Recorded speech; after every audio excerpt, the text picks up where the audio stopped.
Saludamos a nuestra audiencia. En el día de hoy hablaremos de la narrativa para comprender Colombia y nos basaremos en el desarrollo económico del siglo XX.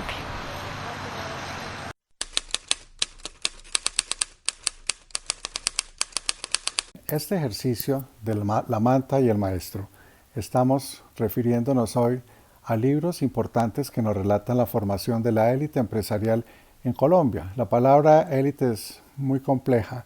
Gaetano Mosca nos hablaba cuando vimos nuestros cursos de ciencias políticas que eran las personas que se acercaban y se relacionaban con el poder político. Acá estamos hablando de otro tipo de poder, que es el poder económico, pero más que todo el poder de los empresarios y los industriales que tienen que hacer una travesía sobre la teoría económica para poder implementar y poner en movimiento sus empresas a través del ingenio, de la creatividad y de encontrar un momento histórico preciso. Nos vamos a referir a algunos de los más representativos industriales de Colombia en el siglo XIX y XX. Frank Safford, que es de los pioneros en la ilustración sobre la historia económica de Colombia, escribió aspectos del siglo XIX en Colombia, donde nos relata los episodios de los primeros empresarios extranjeros que vinieron a Colombia a trabajar en las minas de hierro en Zipaquirá, las minas de oro en Antioquia, mina de aluvión. Francisco Montoya, el más importante empresario del siglo XIX, natural de Río Negro, Antioquia, con familias conocidísimas en Bogotá, fue el principal industrial de las minas de oro en La Pereira, en la quebrada de La Pereira, cerca de Río Negro, pero después incursionó en dos trabajos muy importantes: las siembras de tabaco en Ambalema y la navegación por el río Magdalena con Juan Bernardo Elbers, que abrieron ese importante negocio. Fue el prestamista del Estado para las primeras concesiones y obras públicas que desarrolló el país. Fano Reder, que vino a Colombia, fundó Manuelita después de haber sido cónsul de los Estados Unidos en Guayaquil. Se estableció en esta región del Valle del Cauca, encontrando que era una región inmensamente rica para el desarrollo del azúcar, industria que hoy conocemos. Pedro Anhelo Ospina, sabiendo, presidente de Colombia, de la familia de Luis Ospina Vázquez, nos aportó el desarrollo de los ferrocarriles para que los industriales colombianos de las regiones se pudieran comunicar entre sí a través del ferrocarril de Antioquia, del ferrocarril del Valle, el ferrocarril de Cundinamarca. Juan Gonzalo Restrepo Londoño, otra generación de empresarios modernos, fue uno de los principales propulsores de las industrias de Antioquia y sobre todo a través de la ANDI. Su papá, que había sido el embajador de Colombia en Washington en la época de la Segunda Guerra Mundial, lo estimuló para traer al Banco Mundial a Colombia y apoyar las nuevas industrias. De estas nacieron De la mula al camión, el trabajo de Jaime Salazar, que nos explica cómo creció en Colombia el transporte por carretera. El profesor Juan Santiago Correa del CESA nos hace un recorrido interesante sobre los caminos de hierro en Colombia, explicándonos cómo los ferrocarriles ayudaron a conectar las regiones en Colombia. Juan Bernardo Elbers, que ya habíamos hablado de él, es el padre de la navegación a vapor en el río Magdalena, amigo de Santander, y el desarrollo del tabaco se le debe a él. Industrias modernas del siglo XX, la más emblemática para mi gusto, está reflejada en este trabajo de Libardo Ospina sobre una vida, una lucha y una victoria, que es las empresas públicas de Medellín. Es una gran empresa del Estado que ha funcionado con criterios capitalistas. Es la joya de la corona en Antioquia y muchos empresarios quieren apoderarse de esa empresa, haciendo caso omiso de que el Estado también ha sido un actor importante en el proceso de industrialización del país. Tengo acá dos libros que a mí me gustan mucho, o mejor dicho, tres. Tengo este que me lo regaló Adolfo Arango, de los fundadores, pariente mío, del grupo empresarial Argos, y me contó la historia de nuestro tío Claudino Arango, cómo formó con otros empresarios de Medellín el grupo empresarial Argos a través de sus experiencias como mineros en Concepción, en Antioquia. Otro primo de él, Leopoldo Arango, fundaron la empresa Compañía de Empaques de Medellín. Este libro me lo facilitó Carlos Arango, hijo de Leopoldo Arango, otro pariente muy querido que me contó secretos, bueno, no secretos, anécdotas de cómo se crearon estas primeras industrias prósperas de Medellín. Hoy José Alberto Vélez, distinguido expresidente de Argos y el grupo empresarial antioqueño, nos ilustra cómo empresas como Argos se convirtieron en holdings, en grandes grupos empresariales que trascienden las fronteras, con inversiones en Estados Unidos, en Panamá, en Centroamérica, en el Caribe. Carlos Sanz de Santa María, de los fundadores del BID, empresa de la que se habla ahora muchísimo, nos cuenta en esta gran historia de la gran empresa cómo se creó la empresa de energía eléctrica de Bogotá. Y para cerrar este ciclo vamos a mencionar a Mario Escobar Velázquez, que nos cuenta cómo se hicieron las primeras empresas de aviación en Antioquia. Luis Eduardo Bosenberg nos explica cómo Escalta surgió como una empresa aérea en Colombia, en Barranquilla, que es el holding de la empresa Avianca que hoy todos conocemos. Y cierro este ciclo con una pregunta que se hace EAFIT con Ruby Consuelo Mejía sobre el riesgo y la historia empresarial antioqueña. En otras palabras, la conformación de estas élites empresariales en Colombia ha sido el fruto del riesgo de sus capitales, riesgo que aprendieron a tomar en la industria de la minería, de la expansión de la demanda agregada, gracias al avance de la industria cafetera, que creó una demanda y una necesidad por productos de consumo que producían estos industriales. Y la inserción de Colombia en los mercados internacionales ha sido el fruto de una idea de cada uno de estos autores que nuestros empresarios han tenido en sus prolíficas mentes.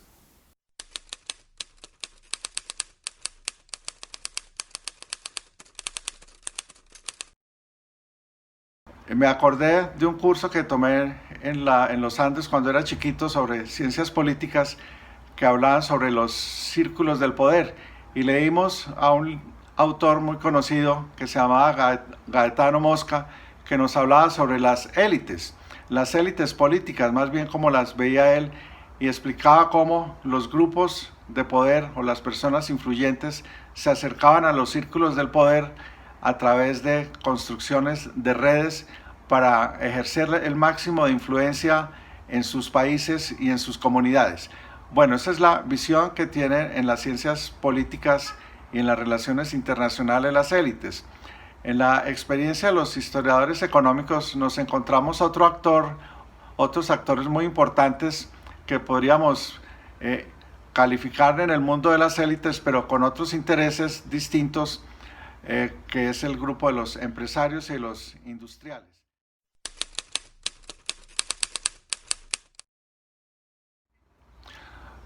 Bueno, en el repaso que hemos hecho acá y que estamos haciendo en la conversación de hoy sobre unos 20, 30 libros que me parecieron interesantes para que las personas que nos están escuchando tengan una sensación de cómo funcionaban esas élites.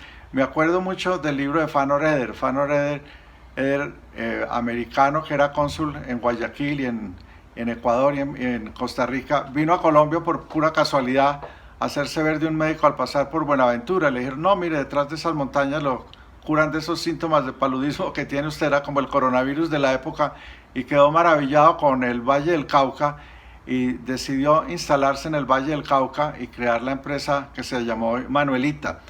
Bueno, era una persona ilustrada, de muy buena formación, sus hijos también recibieron muy buena educación, sobre todo en Inglaterra, y abrieron ese mercado no solamente para satisfacer las necesidades de Colombia en el mercado de finales del siglo XIX y principios del XX, sino que nos abrieron ese espacio para que una economía regional tan importante como la del Valle del Cauca encontrara una especialización en la producción en Colombia y vinculara masivamente mano de obra.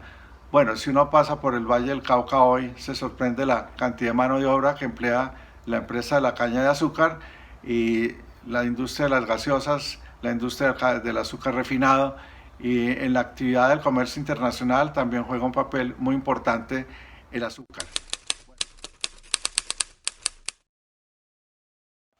El café tuvo un desarrollo un poco distinto.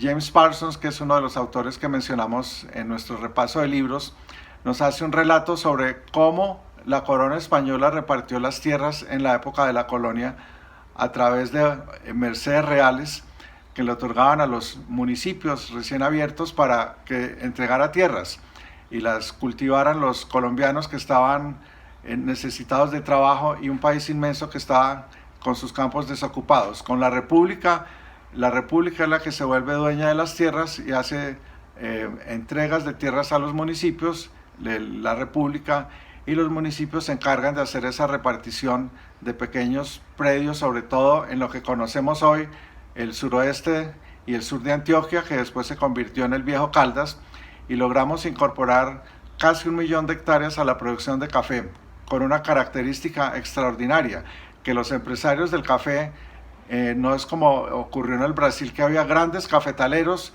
con inmensas fortunas. En Colombia formamos una clase media rural con pequeñas propiedades de 1, 3, 5, 10 hectáreas o plazas, como las llamaban ellos, o cuadras, y logramos tener cerca de 500.000 de propietarios. Imagínate un país de 3, 4 millones de habitantes que tenía Colombia al principio del siglo XX, contar con ese número tan importante de propietarios en el campo que produjeron el principal producto de exportación. Durante 100 años el café ha dado utilidades tanto para la exportación como para los cafeteros en el campo.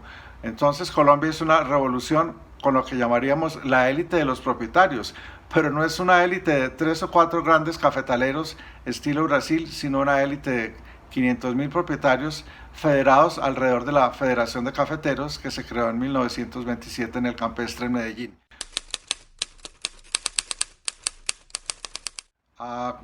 El café siempre ha sido un producto de exportación. Nosotros creemos que es un producto para la industria, para el consumo colombiano. Sí lo es en una parte. Parte de la política del gremio cafetero ha sido dejar una parte de la producción para Colombia. Pero lo que vieron estos colombianos que viajaron al exterior, siempre hubo colombianos que viajaron al exterior. Destacaría Juan Bernardo Elbers, porque él se daba cuenta, él era danés, se dio cuenta que Colombia podía ingresar al comercio internacional del siglo XIX, y lo hicimos con la industria del tabaco. El tabaco fue sumamente importante durante la colonia. Acuérdate de la revolución de los comuneros, en parte estuvieron los productores de tabaco en Santander, que tienen un genio y un temperamento bastante fuerte, agricultores muy bravos. En finales del siglo XIX, también en Ambalema pusieron un gran foco de producción de tabaco. Entonces los colombianos también aprendimos a ir al exterior a negociar. Nuestro prócer Sea hizo negocios con Inglaterra para financiar la guerra con España, pero de ese aprendizaje los cafeteros que sabían inglés o que sabían francés acudieron a las bolsas internacionales a ofrecer café colombiano. ¿Qué fue lo maravilloso del café colombiano? Que descubrimos que Colombia no producía café. Colombia lo que producía era una variedad distinta que se llamaba café suave, que se cotizaba muy bien en los mercados. Y el café suave se produce solo en un mínimo porcentaje de las tierras de montaña en el mundo, un poquito en Kenia, un poquito en Borneo, y obviamente Centroamérica, que son tierras que están entre los 1000 y los 1800 metros de altura, donde la temperatura todo el año es más uniforme y produce un magnífico café de calidad. Mira que un desarrollo de un sentido empresarial bien importante de parte de esos cafeteros que vendían no café, sino café tipo, lo que llamamos hoy café tipo federación o café excelso, que tenía un premium en los mercados internacionales. Eso le permitió a Colombia no solamente vender café en el mercado internacional, sino obtener unas ganancias y un ahorro tan significativo que nos permitió, 1, hacer los ferrocarriles, 2, los puertos en Barranquilla, en Cartagena, en Buenaventura, desarrollar redes para almacenar café, porque el café se produce y hay que guardarlo un tiempo para venderlo cuando está a mejores precios en el mercado internacional, y ser un duro competidor del Brasil. Colombia siempre le compitió durísimo a Brasil, a tal punto que llegamos a ser el segundo productor mundial de café. Te puedes imaginar lo que hizo esa élite de productores. Pero había otra élite que pudiéramos llamar así, que fueron los organizadores del mercado del café para hacer comercialización en grande. y se reunieron alrededor de la Sociedad de Agricultores de Colombia, que se llamaba la SAC, hoy le llamamos SAC, y una decisión de la SAC se convirtió en la Federación de Cafeteros, reunidos en el Campestre Medellín en 1927, y acordaron crear un gremio o un holding internacional. Mira qué avanzados estuvimos para la época. Nos adelantamos a lo que hoy llamamos las compañías multinacionales o las trading companies para ser competitivos internacionalmente, permitirle a los cafeteros tener un precio que no fuera ruinoso, como dicen en el lenguaje de los cafeteros, pero segundo, producir un ahorro que significó para el país poder importar maquinaria y equipo para la industria, los ferrocarriles y sobre todo financiar los bancos. De esa parte tendremos que hablar también de qué papel jugaron los banqueros en la formación del aparato productivo nacional.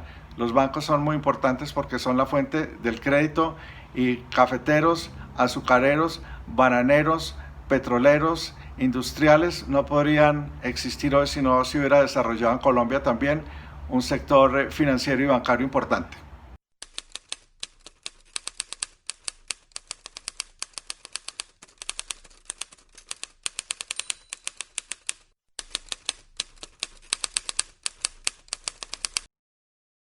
Frank Stafford es como el papá de los colombianófilos en Estados Unidos, en la Universidad Northwestern, cerca de Chicago. Él escribió mucho sobre café, su tesis de doctorado fue sobre los empresarios y le llamó mucho la atención un acontecimiento. A Colombia, aun cuando ha sido un país un poco esquivo a los extranjeros, eso nos viene, ese hábito desde la colonia. Acuérdate que toda América estaba reservada solamente para los españoles y pasar a Indias era prohibido, solamente unas pocas personas eran autorizadas por la corona a venir a las Indias occidentales. En el siglo XIX, primero por la situación del cambio que queríamos hacer en la explotación del oro, vinieron algunos mineros de Inglaterra y de Suecia a enseñarnos a producir oro moderno, oro de mina. La Escuela de Minas de Medellín surgió de esa experiencia, por ejemplo. La minería fue muy importante porque también nos ayudó a crear valores de inversión en el sentido que los mineros corren riesgo permanentemente y más en Colombia porque los filones de oro se acababan y tenían que practicar algo que llamamos virtud y otros decimos que es un defecto, que eran como tacañitos, bueno, ahorradores en el sentido económico de la palabra. La cultura del ahorro se la debemos a los mineros que nos enseñaron la importancia de ahorrar en los momentos de las vacas gordas para los periodos de vacas flacas.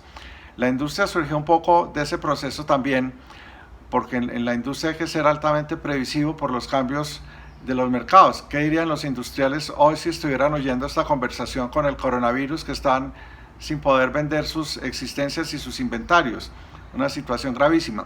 Bueno, una guerra muy grave que tuvo Colombia fue la de los 1000 días a finales del siglo XIX, donde tuvimos que cambiar nuestro modelo de producción. Colombia se debatía entre si era proteccionista o era librecambista.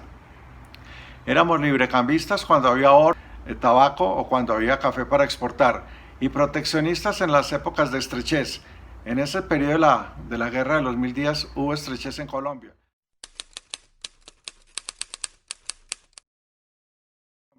Pero había algo muy importante, que había crecido bastante el sector cafetero y la gente no lo ve sino como productores de dólares.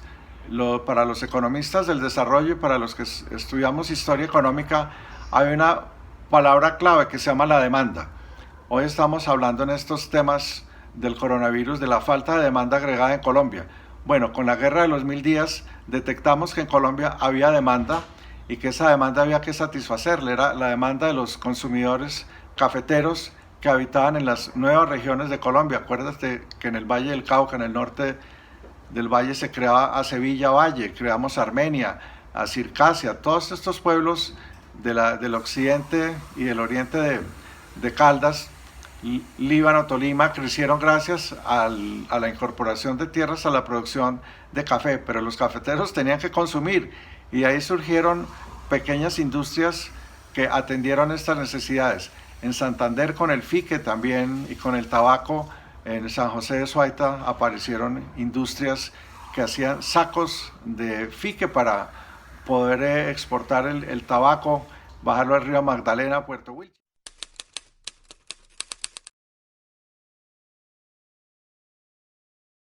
Roger Bru, que murió muy joven, hizo su doctorado en Oxford sobre el desarrollo de las industrias a finales del siglo XIX y principios del siglo XX, gracias a la acumulación de ahorro y de oro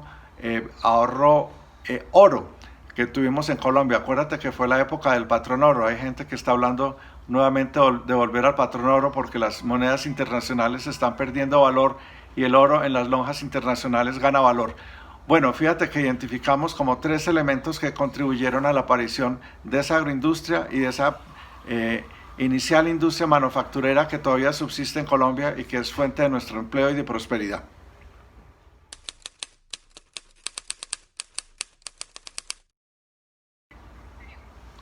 Bueno, hay un autor muy conocido que se llama Anders Gunter Frank, que hablaba sobre la teoría de la dependencia. Todos los que hicimos historia económica de América Latina leímos a Anders Gunter Frank, pero también leímos a Raúl Prebisch y a esos autores del Plan Pinedo en la Argentina. Colombia ha mirado siempre a sus vecinos. En los años 20, cuando los argentinos tuvieron su crisis financiera internacional de los años 30, se dieron cuenta que la industria tenía muy buenas posibilidades en la Argentina, y como había ocurrido también en el Brasil. Con la dictadura de Getúlio Vargas se hicieron esfuerzos muy importantes para el desarrollo industrial y manufacturero en esos 2 países. Bueno, Colombia aprendió de ellos. Y aprendimos que la crisis del 30 nos había obligado a depender del mercado interno en virtud de que era muy difícil llegar a los mercados internacionales, y si a eso le unes la Segunda Guerra Mundial, tener acceso a los mercados internacionales se volvió un obstáculo que hoy llamamos estructural. Estructuralmente era imposible llegar a estos mercados, primero por la crisis, segundo por la guerra. Y Colombia tenía ya unos sectores mucho más desarrollados, como también Brasil y la Argentina, que nos permitieron lograr lo que en economía llamamos la diversificación económica.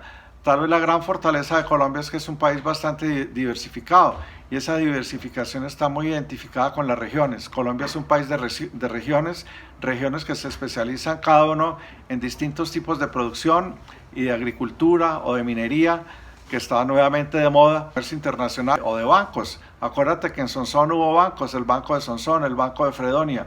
Tuvimos bancos regionales, eso hoy no nos lo podemos imaginar. Nos hablaríamos que son casas de empeño, de préstamo, de gota a gota. Estos fueron verdaderos pequeños bancos regionales que poco a poco, al unirse y formar holdings con otros bancos, formaron el sector financiero moderno.